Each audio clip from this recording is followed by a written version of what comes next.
Hello friends, welcome back to my channel Sushant classes में आपका स्वागत है। इस वीडियो में हम applied mathematics ML Agarwal class 11th surface area and volume of solid के सभी बेसिक कॉन्सेप्ट को डिस्कस करने वाले हैं। यानी कि ये टॉपिक जो है स्टूडेंट मेंसुरेशन से रिलेटेड है और ये एक्सरसाइज नंबर 4.2 का डिटेल इंट्रोडक्शन है। इसके हम सभी के सभी बेसिक कॉन्सेप्ट और सभी के सभी फॉर्मूले को हम डिस्कस करेंगे इस वीडियो में।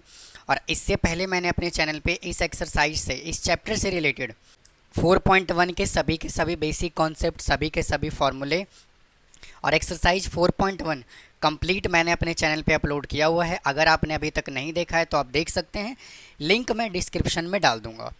और स्टूडेंट इस टॉपिक से रिलेटेड जो भी आपको पीडीएफ चाहिए, नोट्स चाहिए, वो सभी के सभी मैं आपको फ्री ऑफ कॉस्ट प्रोवाइड करूँगा। सो प्लीज़ चैनल पे बने रहें, चैनल को सब्सक्राइब करके रखें, ज़्यादा से ज़्यादा अपने फ्रेंड्स को शेयर करें। और अगर आपको इनका नोट्स चाहिए तो आप मुझसे टेलीग्राम, व्हाट्सअप या इंस्टाग्राम से जुड़ सकते हैं। तो आइए आज की क्लास को स्टार्ट करते हैं और डिस्कस करते हैं surface area and volume of solid. तो देखिए फर्स्ट फार्मूला क्या कहता है स्टूडेंट, यहाँ से फर्स्ट फार्मूला जो हमें गिवन है वो गिवन है। फर्स्ट फिगर हमने क्या कंसीडर किया हुआ है, क्यूबॉइड। तो क्यूबॉइड का देखिए ये शेप जो है ये क्यूबॉइड का है और यहाँ पे ये जो है ये क्यूबॉइड का क्या है, लेंथ, यानी कि इसको हम क्या कहेंगे, लेंथ। और ये इसका जो है वो क्या है, डेप्थ यानी कि ब्रेथ। और इसको हम क्या कहते हैं, हाइट। तो लेंथ को हमने एल लिया हुआ है, हाइट को एच लिया हुआ है और डेप्थ को हमने ब्रेथ लिया हुआ है। तो स्टूडेंट इसके अंदर देखिए, अगर हमें सरफेस एरिया ऑफ क्यूबॉइड चाहिए, अगर हमें सरफेस एरिया ऑफ क्यूबॉइड चाहिए तो इसका फार्मूला क्या होगा, 2 into L B plus B H plus H L. और अगर हमें लेटरल सरफेस एरिया चाहिए, लेटरल सरफेस एरिया का मतलब क्या होता है कि हमने ऊपर और नीचे वाला पार्ट कंसीडर नहीं किया, तो इसका जो सरफेस एरिया होगा वो क्या होगा, 2 into L plus B into H. इसको हम क्या कहते हैं, लेटरल सरफेस एरिया। मतलब कि ऊपर वाला पार्ट और नीचे वाला पार्ट इसके अंदर हम इंक्लूड नहीं करते। अब देखिए इसके अंदर इसका वॉल्यूम क्या होगा, length into breadth into height. और इसका लेंथ ऑफ द डायगोनल क्या होगा, L square plus B square plus H square और पूरे का रूट। यानी कि कई बार वो क्या बोलता है हमसे कि इस क्यूबॉइडल शेप के अंदर सबसे बड़ी से बड़ी रॉड कितनी रखी जा सकती है, तो उस कंडीशन में हम क्या करते हैं, डायगोनल कैलकुलेट करते हैं। तो ये था स्टूडेंट क्यूबॉइड। अब चलते हैं नेक्स्ट फार्मूले की तरफ। देखिए क्या कहता है नेक्स्ट फार्मूला स्टूडेंट, क्यूब। क्या है, क्यूब। और क्यूब के अंदर लेंथ, ब्रेथ और हाइट जो होता है वो तीनों ही पोर्शन इक्वल होता है। तो ये वाला पोर्शन भी क्या होगा, ए। और इसका ये वाला पार्ट जो होगा वो क्या होगा, ये भी होगा ए।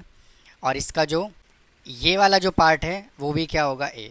यानी तीनों ही पार्ट जो होगा वो इसके अंदर क्या होगा, सेम होगा, लेंथ, ब्रेथ और हाइट सेम।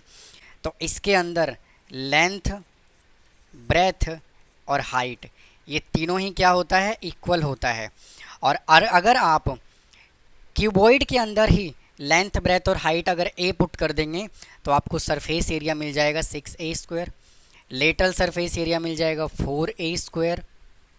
और वॉल्यूम ऑफ क्यूब क्या होता है, साइड का क्यूब। और अगर आपको लेंथ ऑफ डायगोनल चाहिए तो क्या होगा, √3a। तो स्टूडेंट इस फार्मूले में, क्यूबॉइड वाले फार्मूले में क्या है कि अगर आप एल बी एच की जगह पर, अगर यहाँ पे एल दिया हुआ है, बी गिवन है और एच गिवन है, अगर आप तीनों की जगह पर अगर आप ए पुट कर देंगे मेरे दोस्त, तो यहाँ पे क्या बन जाएगा, ये क्यूबॉइड ही क्या बन जाएगा, क्यूब बन जाएगा। तो यही डिफरेंस होता है क्यूबॉइड और क्यूब के अंदर कि क्यूब में सभी के सभी साइड जो होता है वो इक्वल होता है, लेंथ, ब्रेथ और हाइट ए ए ए। अब चलते हैं अगले फार्मूले की तरफ। देखिए क्या कहता है नेक्स्ट फार्मूला स्टूडेंट है सिलेंडर। क्या है ये, सिलेंडर। तो ये देखिए सिलेंड्रिकल शेप है, ये क्या है, सिलेंड्रिकल शेप। और ये इसका क्या है, 2 सर्कुलर पार्ट है। और इसके अंदर ये वाला जो पोर्शन है, ये वाला, इसको हम कहते हैं हाइट। और इस वाले पोर्शन को हम क्या कहते हैं, रेडियस।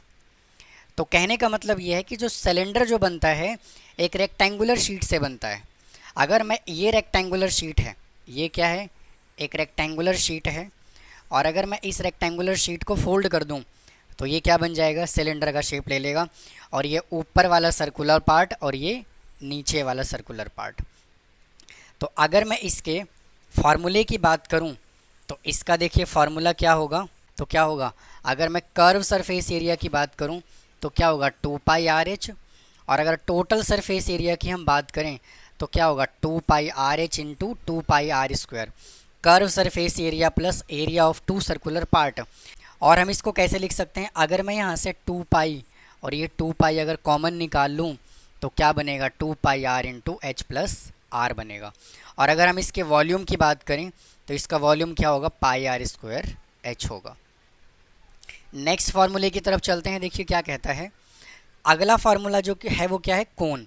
तो कोन में हमने देखिए इस वाले पार्ट को हमने रेडियस से जूम किया हुआ है, और ये वाला जो कोन का होता है वो क्या होता है, हाइट, और ये वाला जो पोर्शन होता है कोन का इसको हम बोलते हैं स्लांट हाइट। तो यहाँ पे देखिए स्लांट हाइट का हमें फार्मूला लगाना है, तो क्या होता है under root R square plus H square. अब ये फार्मूला स्टूडेंट लगता कैसे है, देखिए ये क्या बना हुआ है, एक राइट एंगल ट्रायंगल, ये राइट एंगल ट्रायंगल है, और राइट एंगल ट्रायंगल का हाइट h गिवन है और रेडियस r गिवन है, और अगर मुझे l चाहिए तो पाइथागोरस थ्योरम लगा दूंगा, तो क्या बनेगा R square plus H square बनेगा कि नहीं बनेगा। उसके बाद अगर मैं कर्व सरफेस एरिया की बात करूं तो इसका फार्मूला क्या होता है पाई आर एल, और अगर मैं टोटल सरफेस एरिया की बात करूं तो pi r into L plus r. अब ये फार्मूला देखिए बनता कैसे है, इसका कर्व सरफेस एरिया क्या होगा pi r l plus area of circular part क्या होगा पाई आर स्क्वायर। तो इसके अंदर से स्टूडेंट अगर मैं पाई आर कॉमन ले लूँ तो क्या बचेगा एल प्लस आर बचेगा कि नहीं बचेगा भाई, हाँ या ना। तो यहाँ से एल प्लस आर बचेगा, तो यही तो हमने यहाँ पे आपको समझाया हुआ है। उसके बाद अगर हम इसके वॉल्यूम की बात करें तो क्या होगा 1/3 पाई आर स्क्वायर और एच। तो ये था स्टूडेंट कोन। अब आइए अगले फॉर्मूले की तरफ चलते हैं, देखिए क्या कहता है। Next formula student solid sphere. तो सॉलिड स्फीयर जो है ये क्या है, एक स्फेरिकल पार्ट है, और इसका ये वाला पार्ट जो है वो रेडियस है। तो सरफेस एरिया की अगर हम बात करें तो क्या होगा 4 पाई आर स्क्वायर, इसका जो सरफेस एरिया होगा स्टूडेंट वो क्या होगा 4 पाई आर स्क्वायर, और वॉल्यूम क्या होगा 4/3 पाई आर क्यूब। अगले फार्मूले की तरफ चलते हैं।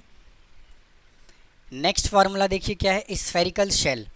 स्फेरिकल शेल में देखिए होना क्या है, अगर मैं स्फेरिकल शेल की बात करूं तो देखिए एक सर्कल हमारे पास ये है और सेकंड सर्कल स्टूडेंट ये है। तो स्फेरिकल शेल के अंदर हमने छोटे वाले रेडियस को, छोटे वाले सर्कल को, इस वाले सर्कल को हमने आर कहा हुआ है स्मॉल आर, और बड़े वाले सर्कल के रेडियस को हमने कहा हुआ है कैपिटल आर। तो अगर हमें इसका थिकनेस चाहिए, थिकनेस का मतलब क्या है कि अगर मुझे ये वाला पोर्शन चाहिए, ये वाला पार्ट, तो इसको हम क्या कहेंगे capital R minus small R, इसको हम क्या कहेंगे capital R minus small R. और अगर हमें इसका वॉल्यूम ऑफ मटेरियल चाहिए कि इसके अंदर कितना मटेरियल लगा हुआ है, तो 4/3 capital R cube plus small R cube. Next formula क्या कहता है, नेक्स्ट फार्मूला स्टूडेंट है सॉलिड हेमीस्फेयर। तो हेमीस्फेयर का मतलब क्या होता है, ये जो शेप बना हुआ है ये बना हुआ है सॉलिड हेमीस्फेयर का। तो ये इसका रेडियस और ये भी इसका रेडियस। तो कर्व सरफेस एरिया क्या होगा 2 पाई आर स्क्वायर। अगर हम स्फेयर के सरफेस एरिया की बात करें तो क्या होता है 4 पाई आर स्क्वायर, और अगर मैं इसको 2 से डिवाइड कर दूं तो क्या आ जाएगा 2 पाई आर स्क्वायर। उसके बाद इसका वॉल्यूम क्या होता है 2/3 पाई आर क्यूब। अगर मैं सरफेस एरिया की वॉल्यूम की बात करूं तो क्या होगा 4/3 पाई आर क्यूब। इसको हमें 2 से करना है डिवाइड, तो 2 से कैंसिल हो जाएगा, तो क्या बनेगा 2/3 पाई आर क्यूब। तो ये दो फार्मूला स्टूडेंट किस चीज़ से रिलेटेड है, सॉलिड हेमीस्फेयर से रिलेटेड है। अब आइए अगले फार्मूले की तरफ चलते हैं। अगला हेमीस्फेरिकल शेल। हेमीस्फेरिकल शेल के अंदर देखिए ये वाला पार्ट जो है ना वो इसका थिकनेस है, यानी कि जैसे हमने अभी स्फेरिकल शेल को डिस्कस किया था, इसको क्या किया गया, बीच में से काट दिया गया। तो बीच में से काटने के बाद जो फिगर बनेगा मेरे दोस्त वो किस तरह का बनेगा, वो फिगर बनेगा स्टूडेंट कुछ इस तरह का। जो फिगर बनने वाला है वो बनेगा कुछ इस तरह का। तो इसके अंदर भी स्टूडेंट हमने क्या कहा हुआ है, इस वाले स्मॉल सर्कल को तो हमने स्मॉल आर कहा हुआ है और इसको कहा हुआ है कैपिटल आर। और ये जो है ये थिकनेस की बात कर रहा है इसके अंदर, ये वाला पोर्शन। तो यही फिगर तो है मेरे दोस्त इसके अंदर बना हुआ। तो अगर हम थिकनेस की बात करें तो क्या होगा, capital R minus small R. अगर हम एक्सटर्नल सरफेस एरिया की बात करें तो 2 पाई आर स्क्वायर, एक्सटर्नल का मतलब इस वाले पोर्शन की बात कर रहा है वो। उसके बाद अगर हम इंटरनल कर्व सरफेस एरिया की बात करें तो 2 पाई आर स्क्वायर, मतलब कि वो इस वाले पोर्शन की बात कर रहा है।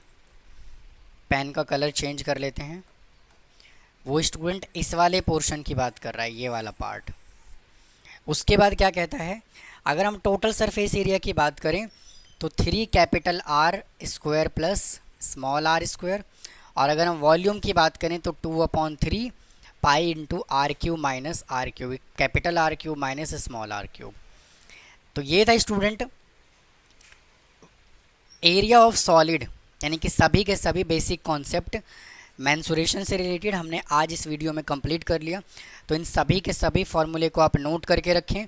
ये फार्मूला स्टूडेंट जब आप एक्सरसाइज करोगे तो उसमें ये सभी के सभी फार्मूले जो हैं वो यूज़ होने हैं। तो उम्मीद है आपको ये आज का ये छोटा सा वीडियो, छोटा सा कंटेंट समझ आया होगा। वैसे तो आपने पहले भी इन सभी के सभी फार्मूले को डिस्कस किया होगा, पढ़ा होगा 9th क्लास में या फिर 8th क्लास में, कभी ना कभी आपने इसको ज़रूर स्टडी किया होगा। फिर भी हमने इस वीडियो में आपको पूरा का पूरा फार्मूला रिवाइज़ करवा दिया। और अगर आप इन फार्मूले के पीपीटी या फिर पीडीएफ चाहते हैं तो व्हाट्सअप, टेलीग्राम या इंस्टाग्राम से जुड़ सकते हैं। तो फिर मिलता हूँ इसके एक्सरसाइज के साथ, तब तक के लिए थैंक यू, धन्यवाद।